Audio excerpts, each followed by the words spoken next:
Hey folks, how you doing? It's Coach Gavin here from Training for Warriors Kildare. So in this video I want to talk to you a little bit about New Year's resolutions and how you can ensure you don't make the same mistakes that you made last year, okay? Over the last 9 years that I've been a trainer and a coach, I've noticed an awful lot of people join gyms and join facilities in January and they set goals for themselves that they don't end up achieving. And again, there's stats out there that are showing between 85 and 90+% of people that start off in January with a goal and generally have either stopped or given up altogether come the end of January. So it's a fairly quick turnaround over 4 weeks. And again, in some aspects, I've done that. I've made those mistakes, so we're in a position to give you the advice on how to avoid making those mistakes again.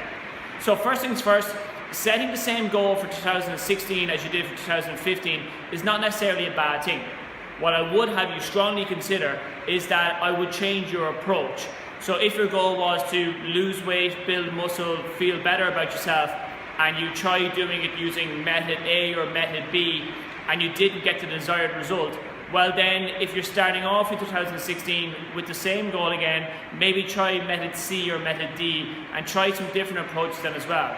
No matter what you're going to do, guys and girls, you're moving from an area of comfort into an area of temporary uncomfortableness, okay? So you're changing your routines, you're changing your habits, and that's quite a tricky thing to do there as well. So in 2016, try and focus on building habits. And that's what these few videos are going to be about then as well, the habits that I'm going to look to build.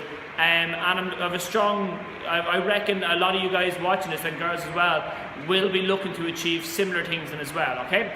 So I've broken my goals down for 2016 into 4 areas, okay? So body, being, balance and business. And that's basically taken from the Core 4 concept that Garrett White introduced me to as part of the Wake Up Warrior movement that he runs, okay?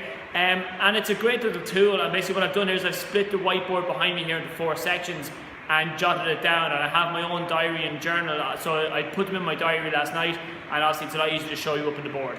So the first part we're going to talk about is body, okay? So today and tomorrow, or between today and tomorrow, I will take all my measurements, my height, my weight, my body fat percentage, chest, arms, hips, thighs, belly, usual measurements then as well. Keep them on file, and then the goal being bigger arms, bigger chest, smaller waist, smaller belly, bigger legs. Weight-wise, I'm not overly concerned because it's the physical shape of my body that I'm looking to change, okay? So I know the weight will probably come down at first and then gradually come back up to where it is, because the weight I'm at now I feel quite healthy, but I know the shape of my body's not quite healthy, okay? So it's the shape more so than the weight on the scales. So that's another little bonus tip here, is that when you're setting your goals, use your clothes as a marker, okay? What size shirt do you wear, what size jeans do you wear, what size dress do you wear, what size pants do you wear, all these different things in as well. And as you see them either come down or come out depending on what your goals are, you'll know that's a surefire sign of progress. The weighing scales is such a flawed system, okay? You're taking your weight, alright? So yes, use it as a small tool to gauge your results, but don't live or die by it, because you'll most likely die by it, okay? Next up then, I'm going to do what we call performance testing, okay? So there's some basic lifting, or some kind of usual or traditional lifts that we do in the gym here. So bench press, deadlift, and squat. I'll see what's the most I can do safely for a max there. So the most I can do, 1 good clean rep up and down, jot that all down, and then we have some other stuff then as well. So I'll do some sprint testing and some chin-ups and dips and sit-ups and things like that then as well, and I'll do them for time, okay? And what I'll look to see happen is that over the year, so let's say my figures on January 1st, they'll be the maximum I can do in 1 rep or for 1 minute. And then as time goes on, I will look to see the weight on the lifts go gradually up. I will look to see the repetitions done for sprinting and kettlebell swings and sit-ups and chin-ups, pardon me, I will look to see that figure to increase as well. So throughout the year then, that what I can do for 1 eventually becomes what I can do for 3, and then eventually becomes what I can do for 5. So all of a sudden, on January 1st, I could do a 100 kilo squat for 1 rep, and then by December 31st at the latest, I can do at least that weight for 5 reps or upwards then as well. So you'll see there's a bit of what we call a rolling plan. Again, it's just a gauge of, right, here's my figures, work off them, build off them, and I'll retest all those performance lifts every 8 to 12 weeks as we go along. So every quarter, and that will give us a better, so after quarter 1, so by the end of March, we'll have a better idea of where we're going. So, and that's again, another bonus tip.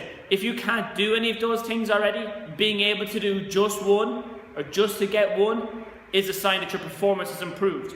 You've gone from not being able to bench press, squat or deadlift safely to being able to do so. That's a big deal because not everybody's able to do it, okay? If you've gone from not being able to do a proper chin-up to being able to do one good, clean, proper chin-up, that's a big, big milestone, okay? So not being able to do something to being able to do something is a big milestone. Look about when we all got our driver license when we were younger. Not able to drive, I'm able to drive, and you rang everyone in the parish to let them all know about it, okay? That's the same with your performances as well. So, but it comes down to then the daily action plan. So doing at least 20 to 30 minutes of work each day towards my goal then as well. And that's what you've seen here is we've gone from a big 12-month or a year-long plan to coming down to daily action steps that are required. And I'm going to give you a bit of a spoiler right here. That daily action plan for all 4 areas here is the reason why you will succeed and other people won't, because you will take action on a daily basis. Some days I will train upper body, I will train lower body, or I will train certain exercises. Other days I'll just come in and stretch and warm up and mobilize and keep yourself nice and loose. Other days I'll do active recovery. I'll go for a walk, I'll go for a swim, I'll go do some hockey work then as well, okay? So doing something 6 out of 7 days of the week to keep yourself active, alright? Coming down next then, actually guys, what we're going to do is we're going to cut that here and we're going to put these videos up as 5 separate parts. So that's part 1, we're discussing body-wise, what direction I'm going to go in and what we feel, and this is how we're going to help our clients and students here at Training for Warriors Kildare set out their goals for 2016 then as well. I hope you found it very helpful. If you have any questions, by all means, please comment below or just email us. Thanks, talk to you in a second, bye.